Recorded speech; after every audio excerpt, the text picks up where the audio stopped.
1264페이지에 있습니다. 자, 호세아서 9장 15절 다 같이 합독하겠습니다. 시작. 그들의 모든 악이 길갈에 있었으므로 내가 그에서 그들을 미워하였노라.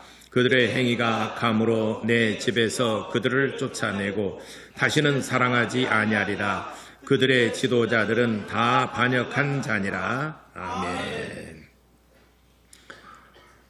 모든 악이 길갈에서라고 하는 제목으로 같이 은혜 나누고자 합니다. 하나님은 사랑이시다. 두 번 고백하겠습니다. 시작. 하나님은 사랑이시다. 하나님은 사랑이시다. 아멘. 사랑은 하나님의 성품입니다. 우리가 사랑한다 하는 것은 뭔가 정말 엄밀히 말하자면 우리의 마음에 뭔가 계산이 있고 또 우리의 마음에 뭔가 그 뒷배경이 있기 때문에 사랑하고 사랑한다 하지만은 우리들의 가진 사랑은 언제든지 변할 수 있습니다. 영원한 것은 없어요. 그래서 성경에 전도서 3장에 우리가 사랑할 때가 있으면 미워할 때가 있고 라고 그랬습니다. 또 날 때가 있으면 죽을 때가 있고 웃을 때가 있으면 울 때가 있고 고생할 때가 있으면 또 쉴 때가 있다. 말씀하신 것처럼 우리 인생은 사랑할 때가 있으면 또 미워할 때가 있고 미워할 때가 있으면 또 사랑할 때가 있는 것이 우리의 인생입니다. 그 말은 회전하는 그림자처럼 시시각각 변하는 게 우리의 마음입니다. 하루에도 수십 번씩 변하는 게 또 우리의 마음이지 않습니까? 여러분 부부간에도 마찬가지고 자녀들 간에도 어떨 때는 정말 밉고 어떨 때는 정말 또 사랑하고 좋기도 하지만 또 미울 때도 있고 우리 마음은 하루에도 막 수십 번 변하지 않습니까? 왜 변합니까? 환경에 따라서 변하는 겁니다. 그런데 하나님은 사랑이시다 할 때 하나님의 사랑은 변하지 않는 것입니다. 불변하는 것이 하나님의 성품이시다 이 말이죠. 그래서 하나님께서 우리를 사랑하신다 할 때 하나님의 사랑은 변하지 않습니다. 우리가 하나님께 대한 사랑이 변질된 것이지 하나님께서 우리를 향한 사랑이 변하지는 않는다는 것입니다. 우리가 변하는 것이죠. 우리의 위치가 변하고 하다 보니까 뭔가 잘못됐네 라고 그러지만은 하나님은 항상 우리를 향한 사랑은 변함이 없습니다. 그래서 우리 인생들을 사랑하셔서 그의 품 안에서 독생하신 예수를 우리에게 허락하신 것입니다. 예수의 사랑이 변한 건 아닙니다. 우리가 자꾸 변한 거죠. 우리의 환경, 우리의 삶, 또 우리의 또 세월 자꾸 변하죠. 이스라엘 백성들도 처음에는 하나님을 정말 사랑했지만은 나중에 그 하나님을 향한 사랑이 점점 퇴색하고 점점 변해가고 있다는 것을 우리 성경에는 기록하고 있습니다. 그래서 우리가 이제 오늘 이 성경의 본문을 배경으로 보자면 이 한 부분, 곧 호세아 선지자가 활동했던 그 시대적인 배경을 우리가 잠시 살펴보자면 호세아는 북이스라엘의 선지자였습니다. 그런데 호세아 선지자는 정말 오랜 기간 동안 선지자 활동을 했어요. 거의 50년, 60년 이상을 선지자 활동을 했습니다. 동시대에 선지자로서 같이 활약했던 선지자는 아모스 선지자가 있습니다. 아모스 선지자와 호세아 선지자가 동시대에 사역을 했는데 아모스 선지자는 남유다 출신이에요. 근데 호세아는 북이스라엘 출신의 선지자예요. 아모스는 남유다에서 출생을 했지만은 북이스라엘에서 활동을 했고 호세아 선지자는 북이스라엘에서 출생해서 북이스라엘에서 사역한 선지자입니다. 그런데 그 북이스라엘 우리가 조금 더 거슬러 올라가 보게 되면 이스라엘은 나라가 두 개로 쪼개졌어요. 우리도 남과 북이 나누어 있듯이 이스라엘도 남유다와 북이스라엘이 쪼개졌어요. 두 개로. 원래는 같은 민족이에요. 언제 쪼개졌느냐? 솔로몬 왕 이후로 쪼개졌어요. 솔로몬 왕 이후로 그의 아들이 남유다의 왕이 되었고 당시의 군대 장관인 여로보암이 북이스라엘에다가 나라를 세웠습니다. 여로보암은 솔로몬 왕 시대 때 군대 장관이에요. 다시 쉽게 얘기하자면은 솔로몬의 아들은 남유다의 왕이 됐는데 지금으로 말하는 국방부 장관이 그 쿠데타를 일으켰어요. 국방부 장관인 지금으로 말하는 쿠데타를 일으켜서 북쪽에다가 다시 하나 나라를 세웠습니다. 그래서 북쪽을 이스라엘이라는 국호를 쓰고 남쪽에는 유다라는 국호를 씁니다. 그래서 여러분들이 성경을 읽다 보면은 남유다가 나오고 북이스라엘 이렇게 유다야 들으라 이스라엘아 들으라 이렇게 각각 구별해서 성경은 말하고 있습니다. 그래서 남과 북이 나눠졌는데 지금 그 호세아 선지자가 사역하던 시대는 북이스라엘의 거의 이제는 종반부 북이스라엘이 기울어져 가는 그 시대에 사역했던 활동했던 선지자입니다. 북이스라엘의 역사 가운데 가장 번성하고 나라가 잘 살고 그리고 사회적으로도 안정이 되어 있고 그리고 군사적으로도 강력한 군대를 가지고 있었던 시대가 여로보암 2세 때입니다. 북이스라엘의 13대 왕 여로보암 2세. 여러분 그 주보에 어디 기록되어 있을 거예요. 여로보암 2세가 그죠? 위에서부터 한 10번째 줄 그때 북이스라엘이 여로보암 2세 때 경제적으로나 군사적으로나 사회적으로 안정을 누리면서 가장 번성했던 시기입니다. 그런데 다만 그의 조상의 죄악으로부터 떠나지 아니하였더라라고 여전히 신앙적으로는 우상을 섬기고 있었습니다. 그렇지만은 신앙적으로는 우상을 섬기고 하나님을 떠났었지만은 그래도 경제적으로나 군사적으로나 사회적으로는 가장 부강했던 나라입니다. 하나님을 안 믿는다라고 해서 뭐 다 멸망하고 다 못 사는 건 아니잖아요. 오늘날 이 시대도 보게 되면 하나님을 안 믿는 사람도 더 잘 살고 사업도 잘 되고 돈도 잘 벌고 높은 지위에 오르고 권력도 가지고 그런 사람 얼마든지 있지 않습니까?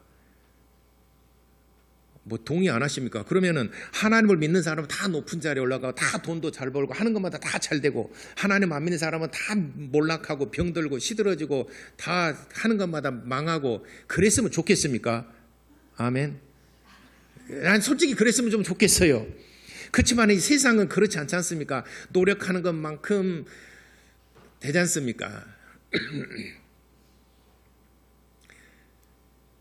제가 최근에 다시 한번 예전에 제가 그 학교 다니면서 그 책을 서평을 한번 제가 쓴 적도 있는데 그때 다시 한번 그걸 내가 이렇게 그 컴퓨터에 들어보면 그 있길래 한번 봤습니다.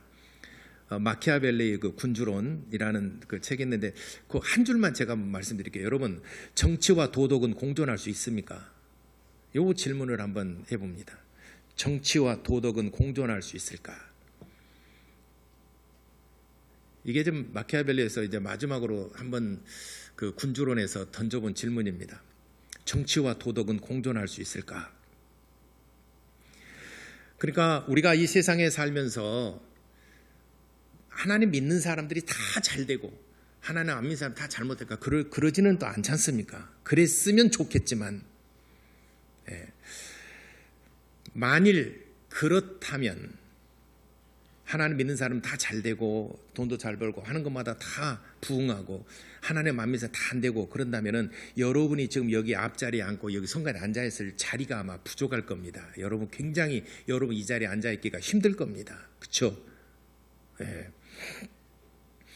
북이스라엘도 여로보암이 초대 왕으로서 나라를 세울 때부터 금송아지 둘을 만들었어요. 금송아지 둘을 만들어서 하나는 베델에다가 큰 신전을 세워서 거기다 금송아지를 만들어서 섬기게 했습니다. 그리고 저 북쪽 마지막 저 위쪽에 헐몬산 아래쪽에 단이라고 하는 곳이 있어요. 텔단이라고 그러는데 단이라고 하는 곳에 또 큰 신전을 세워서 금송아지를 놔두고 거기에서 금송아지를 경배하게 했습니다. 텔단하고 베델은 북이스라엘의 북쪽의 북단이고 베델은 최남단이에요. 그래서 북이스라엘 백성이 그 여로보암이 나라를 쿠데타를 일으켜서 창건을 할 때부터 금송아지로부터 시작했어요. 그리고 2대, 3대, 4대, 5대, 6대, 7대에서 19대 왕 호세아 왕 때 멸망을 합니다. 호세아 왕 19대 왕이 멸망할 때까지 이 금송아지 우상에서 한 번도 떠난 일이 없어요. 항상 우상을 섬겼어요. 그럼에도 불구하고 그들이 나라가 가장 강성하고 부강하고 잘 살고 평안하고 군사적으로 강대했던 나라가 여로보암 2세 북이스라엘의 13대 왕 북이스라엘의 가장 번성기, 이때 호세아 선지자가 여로보암 2세 후반부 무렵에 하나님의 부르심을 받아서 선지자로 활동을 하던 시대입니다. 그러니까 아주 어렸을 때 호세아가 부름을 받았죠. 나라가 가장 강성했을 때, 그러니까 평안하고 나라가 안정되고 좋을 때 그 부르심을 받아서 하나님의 선지자로서 말씀을 선포하는데 신앙적으로는 이게 우상을 숭배했습니다. 그래서 호세아 선지자가 하나님을 떠났던 이스라엘 백성들이 하나님께 돌아오기를 계속해서 외친 선지자입니다. 그런데 여로보암 2세 때 결국 돌아오질 않았습니다. 여로보암 2세가 27년간 왕 위에 있었습니다. 그리고 그의 아들 스가랴, 그때부터는 이제 그 경제적인 군사적인 사회 안정, 이거 모든 것들이 좀 추락하기 시작합니다. 그러니까 지금 잘 비행하고 있다가 뭔가 기관이 고장나고 해서 점점 추락하고 있습니다. 그래서 14대 스가랴 6개월 만에 살룸에게 살해를 당합니다. 6개월 동안. 그 다음에 살룸은 1개월 동안 왕위에 있습니다. 무나임에게 또 죽임을 당합니다. 무나임은 그의 아들 부가이아에게 왕위를 계승을 해주고, 부가이아는 2년 동안 왕위에 있다가 결국은 베가에게 또 죽임을 당하고, 베가는 20년 동안 좀 꽤 오랫동안 왕위에 있었지만은 호세아 왕에게 또 찬탈을 당하고, 그래서 결국에는 13대 여로보암 2세 때 가장 그 강력한 나라였지만 14, 15, 16, 17, 18, 19대 왕에 멸망합니다. 그러니까 호세아 선지자가 사역하던 시대는 이 6명의 왕은 계속해서 몰락하던 시대, 그리고 태어나서 선지자로 부르심을 받았을 때는 13대 왕 여로보암 2세 때 가장 잘 살았던 시대 때 출생을 해서 나라를 경험을 하고 하나님의 부르심을 받았지만은 신앙적으로 볼 때는 여전히 우상을 섬기고 죄악 가운데 있었더라. 13대 왕 14, 15, 16, 17, 18, 19대 멸망할 때까지 7명의 왕을 섬기면서 7명의 왕정 시대를 보면서 하나님의 그 심부름꾼으로서 선지자로서 사역을 하면서 이스라엘 백성들에게 계속해서 외칩니다. 그 외치는 내용이 한결같아요. 그러면서 호세아 선지자를 통해서 한 가지 교훈하는 게 있습니다. 그 교훈이 뭐냐면은 호세아 선지자가 하나님의 부르심을 받고 사역을 하는데 이제 결혼도 해야 되잖아요.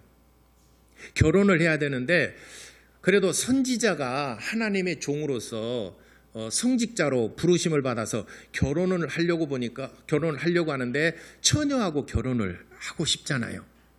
처녀하고 아가씨하고 결혼하고 싶잖아요. 근데 당시에 아가씨와 결혼을 하고 싶어서 또 성직자니까, 예를 들어서 목사님이 술집 여자고, 이거는 또 영상을 타니까 또 거기 또 볼 수도 있겠지. 창녀하고 내가 목사가 한다는 게 좀 여러분 도덕적으로 좀 그렇지 않습니까? 술집에서 만나서 창녀 만나서 그 여자하고 내가 결혼한다, 그래서 내가 목사가 그렇게 한다라고 하는 것은 조금 여러분 용납하시겠습니까? 안 돼요. 근데 저도 그래요. 저도 아가씨와 처녀하고 결혼하고 싶고, 목사가 성직자니까, 하나님의 말씀을 선포하는 성직자니까 그렇게 결혼하고 싶어요. 그래서 그렇게 결혼하려고 찾아보니까 당시 시대적으로 보니까 처녀가 없어요, 나라에. 그만큼 성적으로 문란한 시대라 이 말이죠. 성적으로 문란하고 아가씨를 찾아볼래야 처녀를 찾아볼래야 찾아볼 수가 없어요. 그래서 호세아가 고민을 하고 있는 가운데 하나님께서 호세아에게 말씀하십니다. 그 음탕한 그 여자, 네가 그래도 눈여겨봤던 그 여자와 너 결혼해라고 그랬어요. 그러니까 아니 어떻게 내가 저 음탕한 여자와 결혼합니까? 하나님 허락하셨어요. 왜냐하면 그때 시대적으로 보니까 너무 음탕하고 음란하고 이 세대가 그렇게 무너졌다 이 말이죠. 그래서 그 창녀와도 같은 그 음탕한 여자를 자기 아내로 맞이했어요. 그래서 아내로 맞이해서 아들을 낳습니다. 아들을 셋을 낳아요. 근데 그 여자의 이름이 고멜이라는 사람이에요. 따라서 누구요? 고멜이라는 이 여자와 결혼을 해서 아이 셋을 낳습니다. 아이 셋을 낳고 보니까 세월이 좀 흘렀잖아요. 남편이 이제는 조금 식상하죠. 본래 자기 또 습성이 있어요. 그래서 이웃집에 남자가 먹을 것도 주고 마실 것도 주고 그 다음에 호세아서 2장에 나와 있어요. 모시옷도 주고 또 털옷도 주고 이런 그 당시에는 최고의 그 의복, 지금으로 말하자면은 시사에서 나오는 그 다음에 엘사에서 나온 이런 것들을 자꾸 백을 주고 옷을 사주고 그러니까는 그 남자한테 혹 빠져가지고 그 남자의 품에 안겼어요. 그 남자와 남편도 버려버리고 아들들도 버려버리고 그 남자 시사 엘사에서 주는 명품을 가지고 막 그냥 주니까 또 맛있는 거 먹여주고 여행도 시켜주니까는 그 남자한테 가버렸다니까요. 그러니까는 호세아 선자가 정말 이 아들을 셋 낳아놓고 다른 남자의 품에 안기니까 얼마나 아주 화가 나. 그런 여자 어떻게 하겠습니까, 남자 여러분? 그러죠. 아무 말도 안 하겠죠, 여러분처럼. 뭐 여자가 간단해도 어떻게 하겠습니까? 여러분이 아무 말도 안 하는 것처럼 아무 말도 안 하고 이제 그러게 있었겠죠. 근데 하나님께서 그 호세아에게도 말씀해 그 여자를 데려오라고 그랬어요. 그러니까 음탕한 저 고멜을 다시 그러지 말고 나와 다시 삽시다. 우리 아들들도 당신이 낳지 않소. 와서 삽시다. 사정사정이니까 또 돌아와서 삽니다. 그러면서 하나님께서 호세아에게 말씀합니다. 고멜이라는 여자가 본래 음탕한 여자지만 너와 결혼을 해서 그리고 너희가 사랑을 해서 사랑해서 아들까지 낳았는데 너의 아들까지 낳았는데 너를 등지고 배반하고 또 다른 남자의 품에 안겨버렸지 않느냐. 너 밉지. 그 여자가 싫지. 그런 것처럼 내가 사랑한 내 백성 이스라엘이 너의 나라 이스라엘 백성이 나를 등지고 다른 신에게 가버렸느니라. 어떻게 하랴. 내가 그들을 책망하지 않을 수 있겠느냐 라고 메시지를 주는 것이 호세아 선지자의 그 삶을 통해서 고멜이라는 여자와의 그 부부간의 관계 이를 통해서 이스라엘이 내가 이스라엘을 사랑하고 이스라엘을 내가 불렀건만 그러나 이스라엘은 나를 등지고 나를 떠나 다른 우상의 품에 지금 안겨 있지 않느냐. 그래서 내게로 돌아오라. 돌아오지 않으면 너희는 책망한다. 내가 너희를 징벌한다. 내가 너희를 멸할 것이다. 그러니 너희는 내게로 돌아오라 라고 외쳐라. 그래서 호세아 선지자는 13대 왕 여로보암 2세 때 부르심을 받고 결혼하고 그리고 14대, 15대, 16대, 17대, 18대, 19대 왕까지 한결같이 외치는 음성이 메시지가 뭐냐? 내게로 돌아오라. 하나님께로 돌아와야 된다. 이스라엘 백성들아 하나님께 돌아와야 된다. 제발 하나님께 돌아와라. 하나님께서 너희들을 사랑하지 않느냐. 하나님께서 너희들을 진심으로 사랑했지 않느냐. 그러나 너희들은 왜 하나님을 등지고 하나님을 떠나 다른 신에게 안겨 있느냐. 다른 신들을 섬기느냐. 그러니 하나님께로 돌아오라 라고 외친 선지자가 바로 호세아 선지자입니다.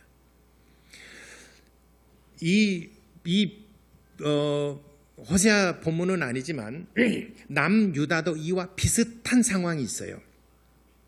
남유다도 보면은 그 남유다가 그래도 번성기를 누렸던 시대가 또 몇 번 있었어요. 그 중에서 마지막으로 남유다가 번성하고 또 나라가 안정이 되고 강력한 군대를 가지고 있던 시대가 16대 왕 요시야 왕 때입니다. 16대 왕 요시야 왕 때 남유다가 가장 번성을 했어요. 이때는 이미 이제 북이스라엘은 멸망한 뒤죠. 이제 역사의 뒤안길로 사라지고 아수르에게 멸망을 당하고 남유다만 남았을 때 16대 왕 요시야 때 가장 번성했습니다. 이때 부르심을 받은 선지자가 에레미야 선지자예요. 근데 요시야가 어렸을 때 왕이 오르고 31년 동안 왕의 위에 있었지만 좀 완전한 개혁을 이루지 못 좀 아쉬웠어요. 그러니까 에레미야가 요시야가 죽고 나니까 에레미야 선자가 정말 위대한 훌륭한 왕이 갑작스럽게 죽은 것에 대해서 너무 마음 아파하고 애달파서 에레미야를 위한 애가를 지어서 헌정을 했어요.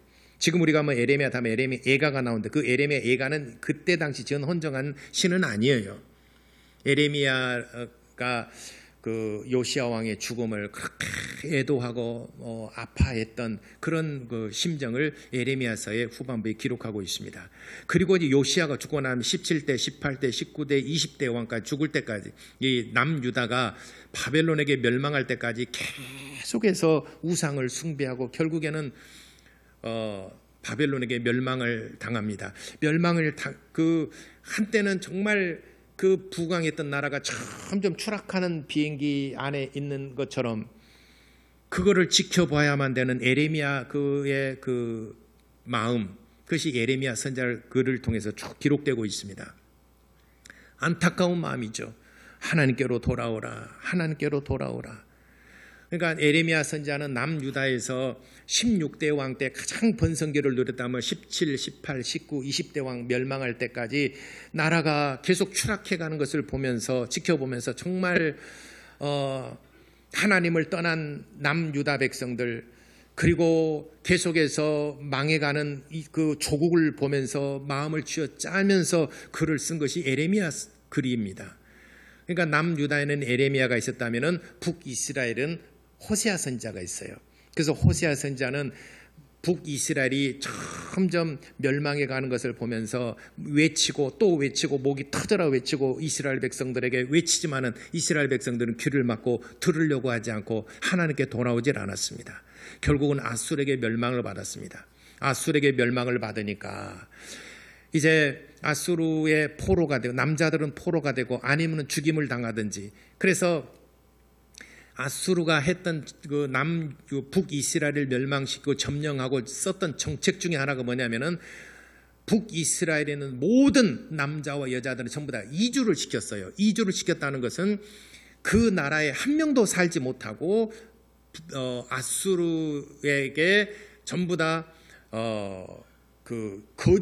이주를 하게 했습니다. 그래서 남자들은 노예가 되든지 아니면은 종이 되든지 여자들은 시녀가 되든지 아니면은 그냥 팔려가든지 이런 신세가 됐어요. 그래서 이런 비극을 피하기 위해서 나라를 망명했던 사람들은 애굽으로 떠났어요. 그래서 애굽으로 남쪽에 애굽 지금의 이집트입니다. 애굽으로 떠나서 거기에서 이스라엘 타운을 형성을 하고 자기네들끼리 거기에서 이스라엘 타운에서 살았습니다. 그러니까 북이스라엘은 사람들이 살지 못했습니다. 전부 다 이주 정책을 썼기 때문에 세월이 지나고 먼 훗날 예수님 시대 때에 북이스라엘 사람들, 사마리아에 사는 사람이나 북이스라엘에 사는 사람들은 너희는 이방인이라고 그랬어요. 원래는 이스라엘이 한 민족이에요, 남유다와. 그러나 북이스라엘은 이방인이라고 그랬어요. 너희들은 이방인에게 완전히 짓밟힌 혼혈아들. 그래서 너희들은 하나님의 백성과 상관없는 이방인들이다라고 해서 이방인 취급을 당했습니다. 그렇게 북이스라엘이 처참한 현실을 맞이하게 되고 추락해가는 그런 상황 속에서 하나님께서는 호세아 선지자를 보내셔서 그를 일으켜 세우고 돌아오기를 간절히 외쳤지만 결국은 돌아오지 못하고 그대로 추락하는 비극을 맞이했던 게 북이스라엘의 마지막입니다. 이 내용을 기록한 것이 호세아 선지자입니다. 그런데 그렇다면은 이 북이스라엘의 그 이런 죄악이 어디서부터 시작된 거냐? 북이스라엘의 그 죄악이 어디서부터 시작된, 불씨가 어디서부터 시작된 거냐? 오늘 성경의 본문에 말씀하신 것은 길갈에서부터 시작된 것이다. 그들의 모든 악이 길갈에 있으므로 내가 거기에서 그들을 미워하였노라. 길갈에서부터 너희들의 모든 죄악이 시작됐다. 그러면 길갈이라는 곳이 어떤 곳이냐? 길갈은 이스라엘 백성이 이제 이스라엘 백성 통칭해서 통합된, 아직은 분열되기 전입니다. 분열되기 전에 광야, 출애굽한 이후로 광야에서 40년을 살았습니다. 광야에서 40년을 지내고 요단강을 건너서 첫 번째 정착했던 곳이 길갈입니다. 그래서 길갈에 전초기지를 세우고 거기에서부터 여리고성을 함락시키고 아이성을 함락시키고 그리고 가나안 땅 전 지역을 멸망시키는데 5년이 걸렸어요. 5년 동안 치열하게 전쟁을 했습니다. 그래서 5년 동안 전쟁을 통해서 가나안 땅의 주인이 됐습니다. 그리고 이제 가나안 땅을 12지파별로 각각 땅을 분배해 줬죠. 그 전초 기지가 어디냐? 길갈이라고 하는 곳입니다. 길갈에서 첫 번째 전투 여리고성 전투, 두 번째 전투 아이성 전투, 계속해서 승리에 승전보를 계속 가져다 줬던 곳이 길갈입니다. 그리고 요단강을 건너서 물이, 지금은 요단강이 그렇게 뭐 넓거나 깊지를 않아요. 건널 수 있어요, 지금은. 그러나 그때 당시에는 강폭이 크고 또 깊이가 있기 때문에 건너기가 굉장히 어려운 곳입니다. 지금은 요단강 가보게 되면은요, 폭도 좁고 그 깊이도 그렇게 깊지를 않아요. 그렇지만 그때 당시에는 건넌다는 것이 사실 어려운 곳입니다. 그런데 법궤를 메고 그 제사장들이 법궤를 메고 요단강을 탁 밟으니까 요단강 물이 그쳤더라고 그랬어요. 그리고 이스라엘 백성들이 요단강을 건너서 첫 번째 그 성읍에 도착한 곳이 길갈이라는 곳입니다. 그래서 길갈에서 그 요단강을 건넜던 그 한 중앙, 요단강이 지금 물이 그쳤지 않습니까? 거기에서 각 지파별로 돌을 하나씩 가져오라 해서 그 12지파 각 지파별로 12돌을 세워놓고 하나님 앞에 제사를 드렸던 것이에요. 기념비. 그래서 훗날에 너희들 자손들이 이 돌들이 무엇입니까? 라고 물을 때 여차저차해서 우리 하나님께서 요단강을 건너게 했던 그 돌이니라 이렇게 말할지니라 라고 해서 기념비를 세웠던 곳입니다. 또 거기에서는 성소를 세웠던 곳입니다. 하나님의 법궤를 모실 최초의 성소를 세웠던 곳이고, 그리고 그곳에서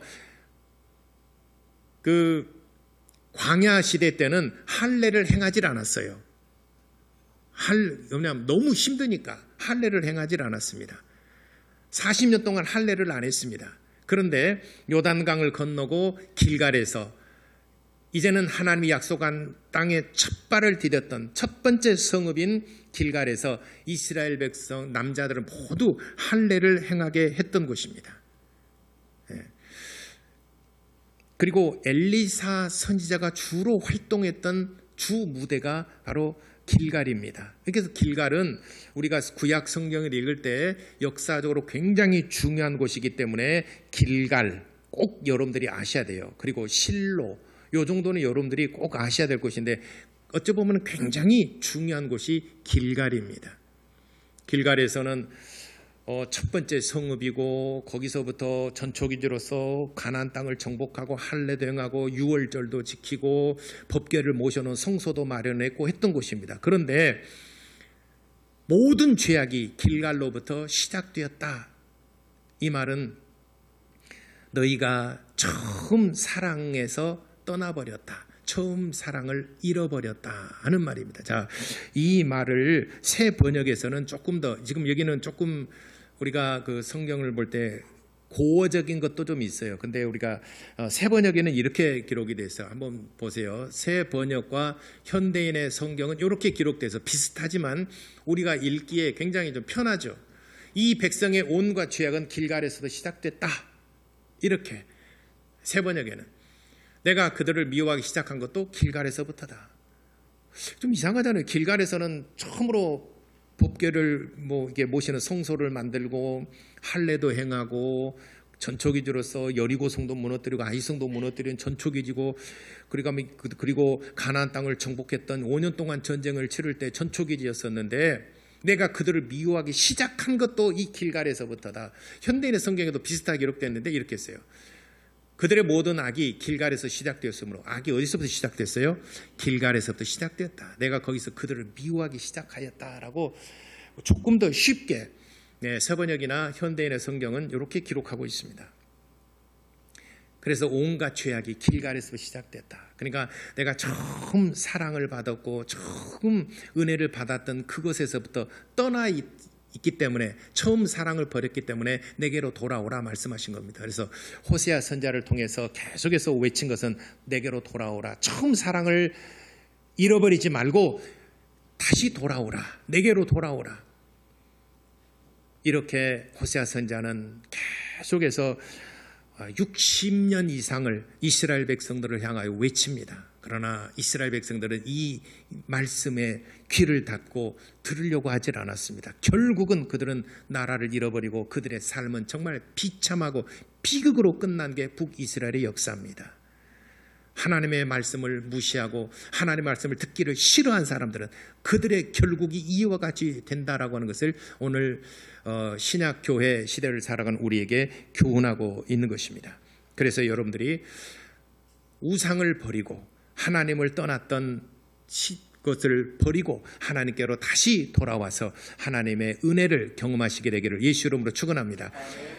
호세아 선지자의 그 삶을 통해서 이걸 실질적으로 아주 몸소 체험을 통해서 호세아 선지자로 하여금 이스라엘 백성들에게 선포하게 한 겁니다. 사랑했던 내 아내가 아들을 또 낳고 그랬는데 나를 등지고 떠나서 다른 남자의 품에 안겼다. 말도 안 되는 얘기지만 그러나 다시 그 여자를 데리고 와서 내 아내가 되게 하기까지 얼마나 정말 비참하고 정말 그 불행한 얘기입니까? 바로 이스라엘이 그렇다는 것이죠. 우리의 삶이 그렇지 않는가? 우리 자신을 돌아보고 하나님께로 떠나 있으면 하나님께 떠났다. 내가 지금 하나님을 언제 나 떠났습니까? 하나님은 나 떠난 적이 없습니다. 할지라도 하나님을 떠났다는 것은 내가 지금 같은 장소에 같은 곳에 있다 하더라도 내가 하나님을 등지고 있으면 벌써 나는 하나님을 떠나 있는 겁니다. 우리가 멀리 가서만 떠난 건 아니에요. 오히려 멀리 하나님을 떠나 있더라도 마음을 돌이켜서 내게로 돌아올 수 있는 마음의 준비를 한 사람은 이 사람은 하나님과 가까이 있는 사람이에요. 그런데 내가 하나님과 지금 같은 예배하는 장소에서 모양과 형식은 다 갖추고 있으면서도 내 마음이 멀어졌고 내가 하나님을 등져 있고 내가 지금 교회를 등져 있으면 이 사람은 벌써 하나님을 떠나 있는 겁니다. 그래서 얼굴을 돌이켜서 내게로 돌아오라, 내게로 돌아오라 라고 외친 선지자가 호세아 선지자입니다. 이 호세아 선지자의 외침과 그의 부르짖음이 여러분 심령에도 울려 퍼지게 되기를 예수 이름으로 축원합니다. 기도하겠습니다. 하나님께로 돌아오라. 이 호세아 선지자의 그 처음과 마지막 60년 넘도록 외쳤던 말씀은 하나님께로 돌아오라는 것입니다. 우리도 하나님의 은혜의 자리에서 벗어나지 아니하고 하나님께로 항상 돌아와서 하나님을 섬기는 자 될 수 있도록 우리 다 같이 기도하시겠습니다.